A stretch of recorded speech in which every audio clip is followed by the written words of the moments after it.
Hey, I hope you're all doing well. I hope you're having a wonderful Wednesday and a great week and all of that stuff. Today, I want to talk a little bit about trigger foods and what to do if you have these cravings and stuff. My trigger food is ice cream. Really anything sweet, cookies, cakes, that kind of thing. Though I'm not as into the cookies and cakes lately as I used to be. But ice cream is still top of the list for me. And what I've done basically, and this has been a process for me, but what I've done is basically just not have it in the house. And that has worked. I used to literally eat it every day. I'd have it every night. It was basically part of dinner for me. It was part of my meal. I would eat dinner and then I would get my bowl of ice cream, and it was not a small bowl of ice cream every day. And that really, I wouldn't necessarily say it was an issue, but I wanted to get away from it. So a lot of it had to do with me trying to help my husband to not eat ice cream anymore. So it started with me getting just coffee ice cream with chocolate chunks in it, because he didn't like coffee ice cream. Well, he liked the chocolate chunks, so he would eat the chocolate chunks. So then I just started getting plain coffee ice cream, and that was the only ice cream I ate for a very long time. And then he taught himself to like coffee ice cream. So I got just 2 pints of ice cream for the weekends, and that would be my treat. And he didn't eat that, but I got to the point where I realized I did not feel well when I had that. So I stopped eating it pretty much altogether. Now if I want ice cream, I actually have to go out and get it. And that is one of the good things. That's the best thing you can do if you have a trigger food, if you have a food, like if you have it in the house and you can't leave it alone, just don't have it in the house.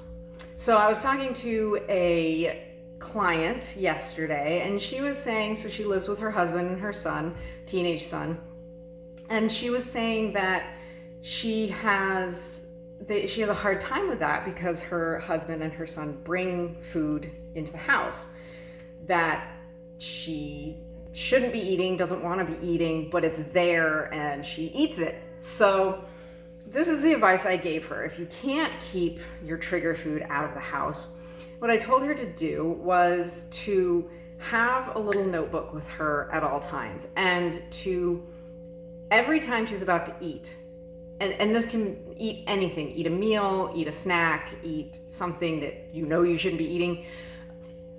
What you can do is take out your little notebook and just write in it. It doesn't have to be long. It can be a couple of sentences. And what this does, it has 3 things that it accomplishes. There's 3 things that this accomplishes.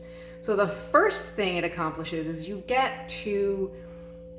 take a step back, and when you have this log of how you feel every time you go to eat something, it allows you to go back and look and kind of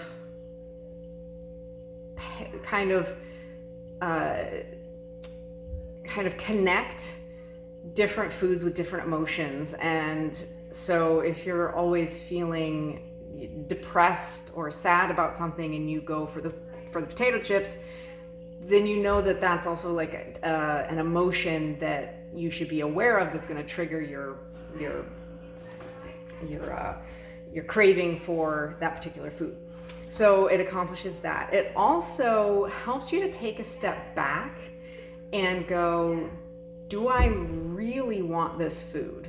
Instead of just mindlessly grabbing it and taking it and going and eating it, it makes you actually think about, do I really want to eat this?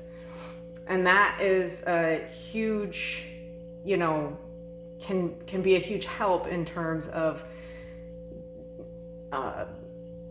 combating, I suppose, those cravings.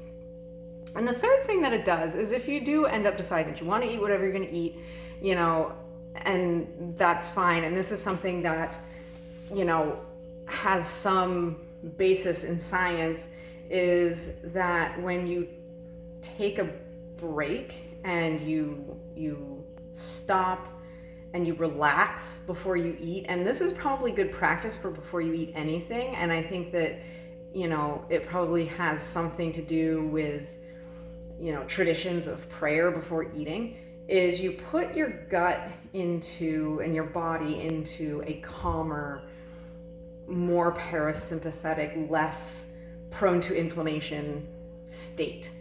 Whereas if you're just grabbing the food and you're eating it and you're going on the go and you're being real quick about it, you are in a like kind of fight or flight response all the time, and a hyper aware and vigilant, and you're full of you know, stress hormones, and those cause inflammation. And if you then go and eat while your gut is inflamed, you're going to cause it even more inflammation. Whereas if you stop and you settle yourself and you let those hormones dissipate and your inflammation goes down, then you can eat without causing yourself even worse inflammation. So those are the three things that accomplishes. The other thing is to like stop and think about, are you really hungry or do you have a craving? And those two things are completely different. You can want to eat something and not be hungry. You just want to eat it. So, you know, so stop and think about that. And also, when you're going to eat something, don't eat it in a state of when you're being when you're distracted. When you're in a state of distraction, then you're just mindlessly eating, and you don't realize when you're full, and you just keep eating more and more and more. So try to stay off your phone, try to stay off of your, you know, don't watch television, that kind of stuff while you're eating. Be aware of what you're eating, how you feel while you're eating it, and realize when you're full and stop eating at that point. Because a lot of people, they just don't even realize that that's what they're doing. They're just overstuffing themselves and don't realize that's what they're doing. So one last thing that I think can help people to eat less in general is, before you go to eat a meal or eat a snack or whatever, sometimes this is good practice anyway, but sometimes you realize that you're not actually hungry, but you're thirsty, and you don't realize it, because thirst can sometimes manifest as hunger. So you go to eat something, but what your body really wants is water. So when you find you have a craving for something, or you think you're hungry for something, go get yourself a big glass of water and drink that instead. Drink a big glass of water before meals. That'll take up some space in your stomach, and you won't eat as much while you're, you know, during your meals.